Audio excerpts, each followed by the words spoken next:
twali tukyali ku nsonga z'aba spice by Monday nga tufuma mu weekend ate tumalako Monday akawungeezi ate Big Eye n'atuyiwa mu posti kakati ndoza weekend baddemu amawulire gabadde mangi nnyo naye nina we nabaddekaawo nga twewuunaganya mu byonna kyekyatanudde Big Eye obuzibu bwa Big Eye ne Kenzo buvaawa ayinza oba byayogerako biyinza oba birimu amakulu biyinza okuba byetaagisa naye maybe si mu kaseera mwe byafulumidde naye ate yali ajja kugamba nti singa yabireese nga bino emboozi ya Grammy eweddewo byanditambudde ddi naye ekyo kyesonyiwikika kyesonyiika omanyi mu mulamu waliwo emboozi ezibeerayo nga ntuufu naye nga tukoma kuzoogerera eyo mu nkuubo tukuzoogerera eyo naawe oli najja nampa emboozi ey'enjawulo nengikompeyalinga ne notisi zange zennina netugenda maaso nendowooza nti osanga kino ekiriwo wakati wa Big Eye ne Kenzo kinene okusukkako maybe baba tukirabira waliwo akafaananyi bwe mwakalabye nga Big Eye ne Kenzo bambadde essaati ezifaanagana oli nalayo caption n'agamba nti abo kuva dda omu ku bo ayagala okubeera nga munne ekyo nekibuusa amaaso nenkireka but then bano boolaba bano mikwano gyadda baludde nga ba mikwano industry y'omuziki bagitandika almost bonna naye manyi muno obulamu bw'ensi eno obulamu sirayini obulamu sirayini kyovalaba nti abantu abamukola ensobi noyagala okugobya munno ku mulimu ngolowooza nti obulamu layini nti engeri gyavudde mu layini gwaddako ti ate engeri gyaganidde mu layini nsobola omusindikiza n'ava mu layini nentwala ekifo kye ate si bwe bulamu fiire obulamu eyawukanamukko obulamu buli omu alina omukisa gwe now abantu bano baali babaddeko ab'emikwano era basharinga bintu bingi nnyo in common kakati kino wekugamba nti kiriko star osobola okukirekako star naye tekitugaana kukyogerako ekibiina Big Eye yalikoko mu Lion Island yaliko mu Lion n'ava mu Lion najja mu big talent naye kakati waliwo bwino omulala gwe nafunye nti Big Eye yatandika big talent kateekeko star era nkyobola nti kuliko n'ekigambo big naye osobola kateekako star kakati mbu awatandika big talent nga agikola wamu ne mukwano gwe Eddie Kenzo by then kakati munange bwatandika big talent mukwano gwe afuna hit which is Eddie Kenzo afuna exposure mangu okusinga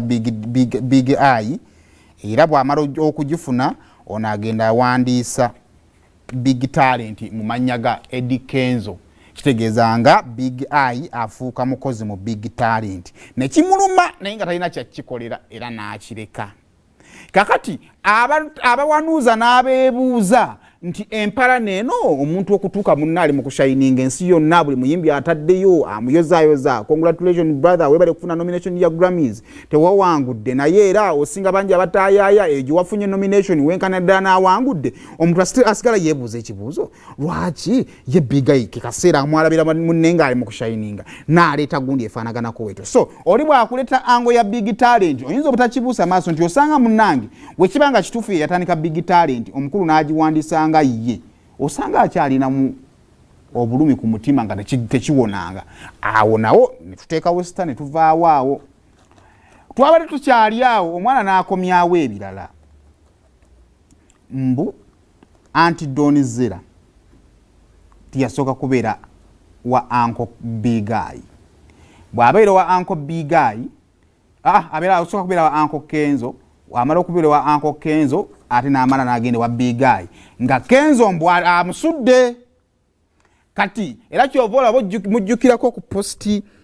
I think tugulinga mwaka guwedde Donizera okuvayo n'akwata omwana wa Big Eye na captioninga ku kifaananyi kya Kenzo ng'ataddeko nti taata gundi naye ng'ataddeko mwana wa Big Eye bamubijjukira ebyo kakati nawo ne baleetawo gundi eri awo n'agamba nti owaayi tomanya empalana y'abakazi teggwa ekiyinza okuba omusajja alina byeyazuula eyo mu maaso byataategeera byataamatira kiyinza okuba tekiggwanga but eno bino byonna bisigala biri mu assumption lwa nsonga nti omuntu ekibuuzo kyasigala yeebuuza omusajja afaaki lwaki akireeta mwaka akaseera mwe yakoze ekimu yakireetedde yabadde tasobola kukyesonyiwa yabadde tasobola kukivaako lwaki yakireese mwaka akaseera so oli n'amala nga akuleetera ensonga ezifaanaganako bwe zityo however wakati bwebyo byonna kyemmanyira tekijja kusoboka Kenzo tannaddamu era tajja kuddamu Eddie Kenzo getumanyi omutuufu tajja kuddamu ajja kireka kibeeraawo tukyogereko ajja akomewo tumwanirize naye nga ye akyagenda maaso n'okumukyokooza yavuddeyo n'agamba nti ekikulu Zigido doesn't want to be told the truth. Now he thinks his small team can scare me. Ndowooza olaba okusinziira ku posti ziraga ye omukulu ali serious ku kyagezaako kuvuga niyange yalabyeko ku posti ya Mufti Menke nga lwagyewozeeko wagirabyeko kwefa ogimpeekaawo naye nga tannavaayo officially kubaako kyatugamba okuleka okutuweereza ku bifaananyi ng'ali ne basita ab'enjawulo by'ebifaananyi bya basita akyabirina so bikyali awo but anyway tukyagenda maaso nga tugobya tulinde omukulu oba n'avaayo n'ayogera bw'ataaveeyo kwogera era nga tubireka mwagala nnyo olugambo naye bw'atayogera tajja bataluba wadde era tujja kuba tetufunye nga tuvaawo ekyo nga life moves on nga bibiggwawo omukulu yavuddeyo n'agamba nti think good thoughts, be good and do good, but this may be too difficult for many today who have a holier than a though mentality and are constantly judging others. Don't forget that the person you looked down on may be the one who gets to paradise before you because of a sincere heart. Bw'otunulira posti ebigambo byaba biri wala nnyo olina mmala kukisoma n'ogiddamu n'owulira ng'eringanga ekola ki naye nga posti ya Mufti Menke but of course okwewola wakale kutagaba credit naye nga kale bifaanaganako bwe bityo temugenda kutuzza mu bintu ebyo naye nga neya Mufti Menke yiyo bwegamba think good thoughts, be good and do good, but this may be too difficult for many today who have a holier than a though mentality and constantly judging others. Don't forget that the person you look down on may be the one who gets to paradise before you because of a sincere heart. Zezimu kati omukubo yatutte ya munne ye lwaki tugamba waliwo yatutte ya munne Mufti Menke yajjako mu Uganda naye asobola okuba nga yatutte ya Kenzo kyekyo mpa gundi yafiiridwa mukyala we